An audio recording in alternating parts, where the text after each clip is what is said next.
clip, which is going to be a Matt first take. But before you get the first take, Matt, why don't you go ahead and run the numbers, and then I'll run a quick bio. Okay, so the B-52's Cosmic Thing comes in at number 306 in the 1980s on Best Ever Albums, number 26 in 1989, number 1,951 of all time. It's the B-52's second highest rated album on Best Ever Albums, behind their self-titled album from 1979, which we did cover in a cold listen last season. It seems like that long ago, and it also doesn't seem like that long ago. It's one 79, of those things. yeah. Yeah, 79, yep. No, we covered Wild Planet in this season, because that's a 1980 album. Oh, shoot, I forgot about it. Thank you, John. Yeah, we've done two. Yeah, but you said their self-titled was the highest rated. That's right? the highest rated, Yeah, correct. yeah. Yes, I forgot that we covered that. I did love Wild Planet, though. That was a great album. Yeah. And again, this album did not make Rolling Stone's list, and the B-52s are ranked at number 435 of overall artist rankings. And I believe I have the first take here. So let me give a little bit of go ahead, John. a thing of what's going on. So we had covered the first two albums, the B-52s from 79 and then Wild Planet from 80. In the time between this album, Cosmic Thing, and Wild Planet, the B-52s had completed 3 albums: Mesopotamia in 1982, Whammy in 1983, and Bouncing Off the Satellites in 1986.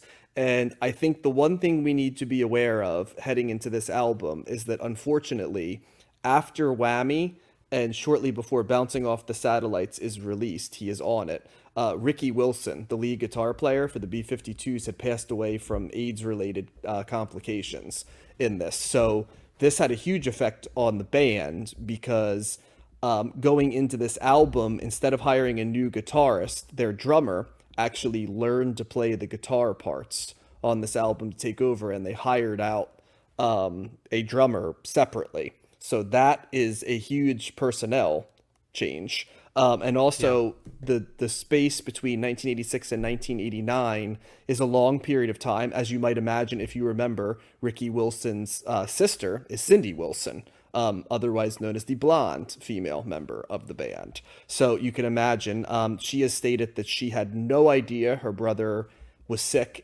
basically until he died. He had kept it a secret, and none of the band knew. So it was pretty shocking.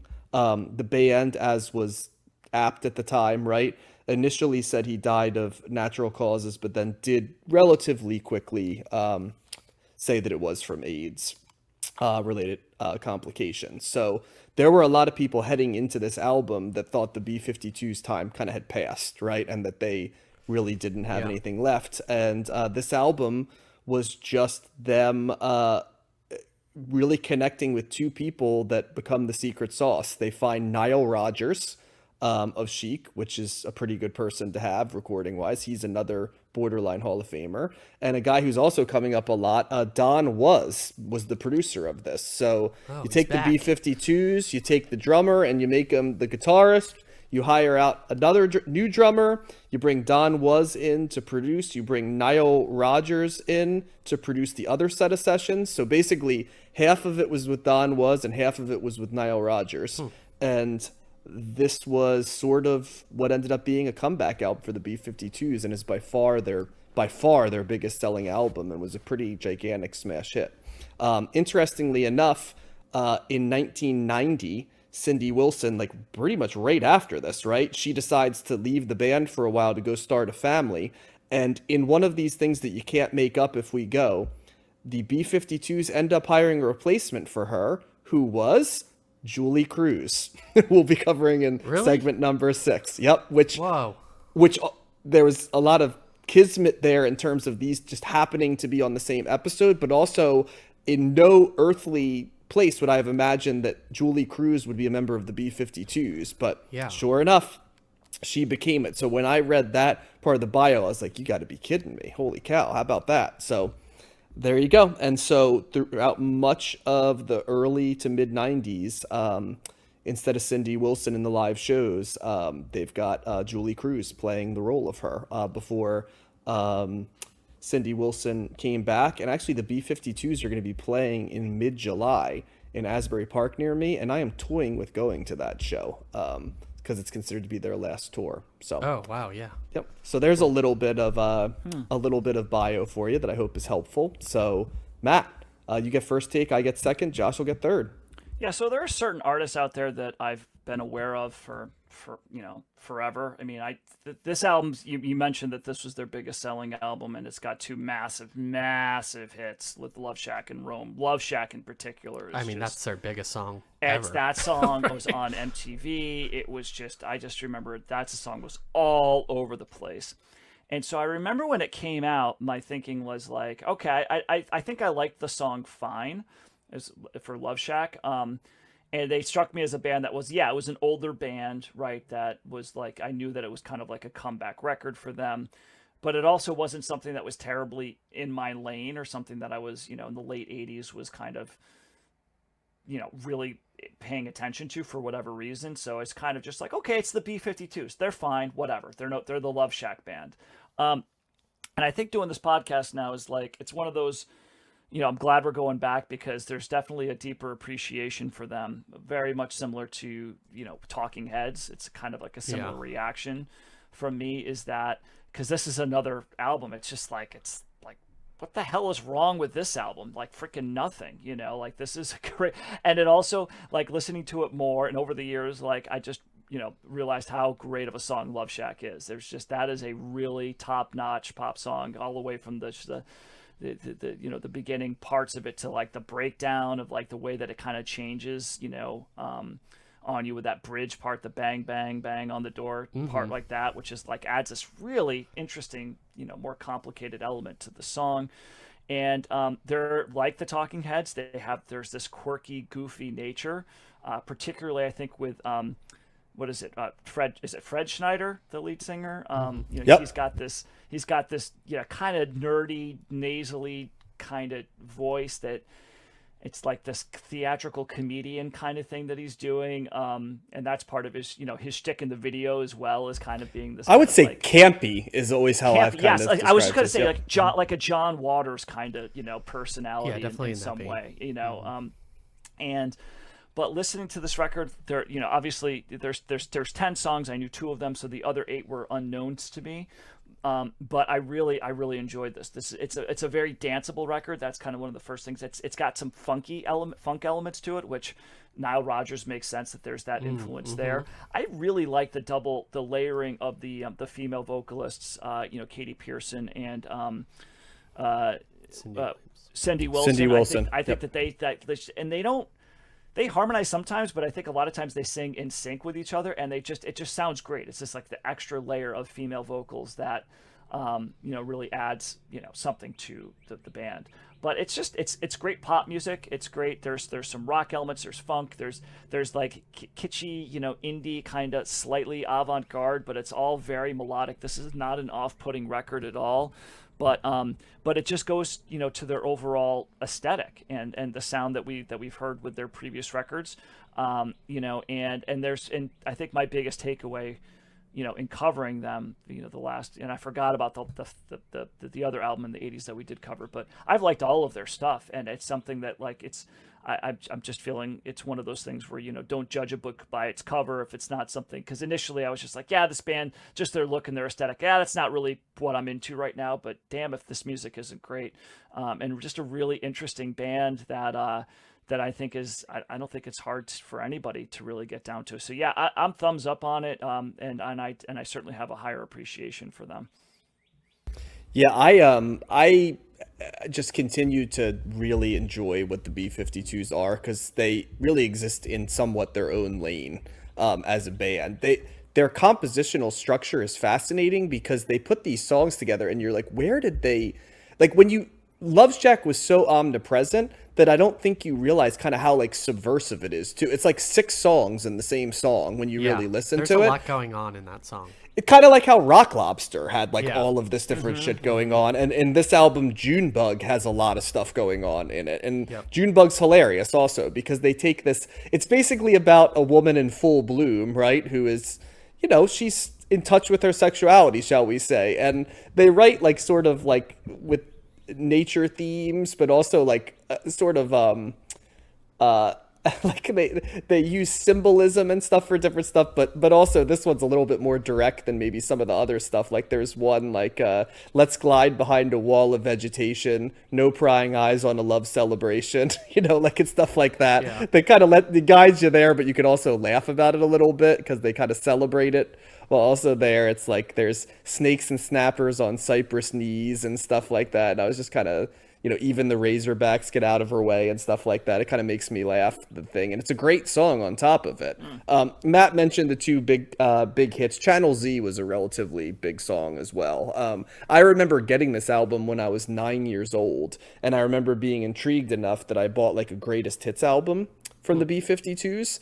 That was the funny thing. Like my parents, I kind of asked for this album and I didn't get Cosmic Thing. I got the B-52s like greatest hits, which was a really interesting album because it basically covered from their third album to this one. So all the great tracks are this album pretty much because they were in a little bit of a down spurt in the middle. There are a couple of good songs. And of course, when you don't know the first two B-52's albums, you're not getting, Private Idaho and Rock Lobster and like, all those great songs that are on the early albums as well. That must have been a record company thing. Like they It was signed to, yeah.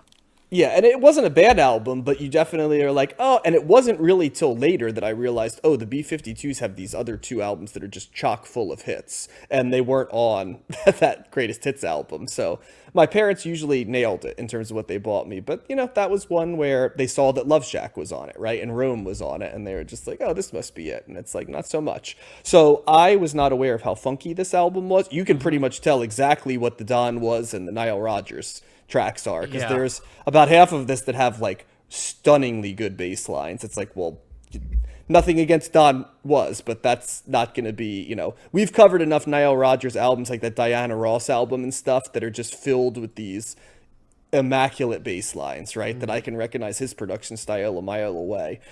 It's also noticeable, and not just because I know Ricky Wilson died, but the only thing that is a little different on this one, and is a little bit sad, is the fact that this is not a guitar-driven album like the other two we covered. The other two ones were filled with these really creative guitar lines that would, weave in the tracks that always stood out to me. There really weren't guitar lines that were super standout on this album in the way there were on the first two. That in no way means this album's not good. It just is more bass heavy. It's definitely more dance, both of which I'm okay with, and definitely throws the vocals up front with the bass way more than the guitar. The guitar is mixed back a little bit.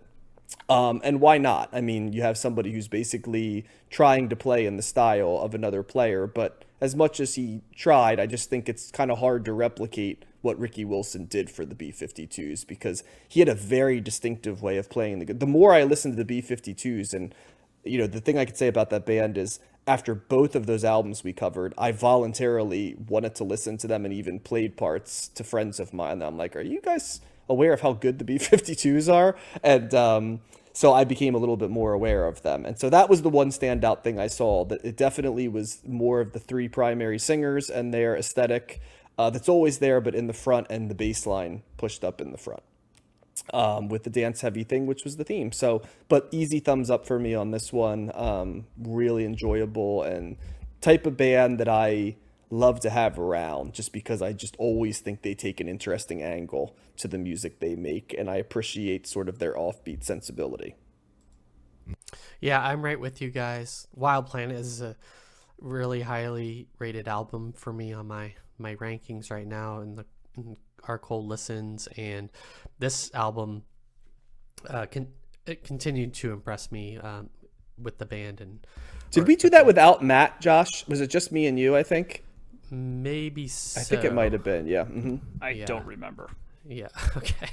And but yeah, they continue their streak here from the albums we listened to before. The more I listen to them, the more they have this, they're intentionally going for kind of this retro surf / camp vibe to them, but in some ways it kind of makes them timeless as well. I wouldn't have known Love Shack was an 89 song. It could have been like you know, in the 70s or in the 90s, and the retro feel to them has that makes the ability to have their songs take place in any decade. I definitely picked up on the funky kind of nature of a lot of these tracks. Like Dry County has this really funky beat. They incorporate some synths into that. I really like that. That's the second track. The multiple vocals that Matt pointed out with the two female singers always is something that I've enjoyed with them. And then Fred Schneider continues with his like kind of random, not random, but you know, vocal call outs at times, like on Channel Z when he's like market crash, polar shift, and like like all it's like he was watching a business show and he's like, all these stupid words, let me just put them in and make them like, you know, absurd, which they are kind of. Yeah, but it works, and it works in the context of their songs, and they have the ability to kind of go like kind of crazy in terms of like either the sounds they use or kind of the things that that the female singers do with their voices. And you know, Junebug has, I think, what's like a theremin or something, or some kind of like electronic instrument, you know, so they're always kind of incorporating these different things. Kind of the layering and the constructing of their songs makes them really creative and striking to listen to. And they are all kind of like all about like good positive vibes too. I mean, Love Shack's a perfect example of that, but even a deeper cut like Topaz kind of has this nice, I don't know, almost like you're chilling out on the ocean type of or beach sound to it. And that's kind of the vibe I got. And then you know, they close it off with like an instrumental track. And so yeah, this is, in some ways, their songs could be from any album. I'm glad we've gotten to listen to three different albums of theirs, because they were definitely one of my, you know, highly rated post-punk bands that we've talked about in the late 70s, and they just continue to do great things in the 80s, or at the end of the 80s here. And can I mention that Cindy Wilson and Kay Pearson sing the hell out of the song Rome too? And that is the one song that has a similar guitar part that feels like an older B-52 song. I should mention, by the way, I talked about the Julie Cruz connection to that. In doing the research, I found out that unfortunately Julie Cruz passed away from suicide, but assisted suicide, right, by choice, and with her husband there. And she actually last year, I think, or something, right? Or a couple years ago. And she actually played the song Rome when she was going through, which I thought it is kind of fitting in some ways, because it is about sort of your eternal soul, right? Like being there. And I think there's a little bit about like her brother, you know, that's in there as well. So I did want to share that, because once again, it's a song that, because it was so big, sometimes a song gets so big you don't process it as like a song anymore. It's just there. And that's where I always, when I listen to Love Shack, I'm always struck by, I'm like, this is a incredibly complex song for an omnipresent pop song. Yeah. And even like Deadbeat Club, which I think is another kind of single off this album, really has this interesting, the chorus is, you know, gets stuck in your head, or got stuck in my head, and it is, you know, not similar, but it feels like a Go-Go's song, doesn't it? That's how I thought. The B-52s as the Go-Go's is kind of how I heard that one. Yeah, but it's of a piece of the rest of the album as well. It fits in nicely, and kind of highlights all of the different members of the band in good ways. So big thumbs up for me on this one. I liked it a lot. Yeah, absolutely. Any final thoughts, guys? We've pretty much traveled through the B-52s, and they're one of the few bands that we've covered 3 albums of theirs, and we've been, you know, Matt and Josh and I have been on 2 of the albums together, and yeah, I definitely checked, and I remembered Josh and I were alone on Wild Planet, and I know we were both sort of high on that one as well. So they pretty much made it through with us enjoying all their work that we covered. So and we never covered them in a full episode. Right. Yeah, no bio. That's crazy. We never covered them. Oh, wow. So maybe I should have gone longer in the bio, but at least I gave a little bit. Yeah, their highest rated was 185. Self-titled in the 79 was 185 in the 70s.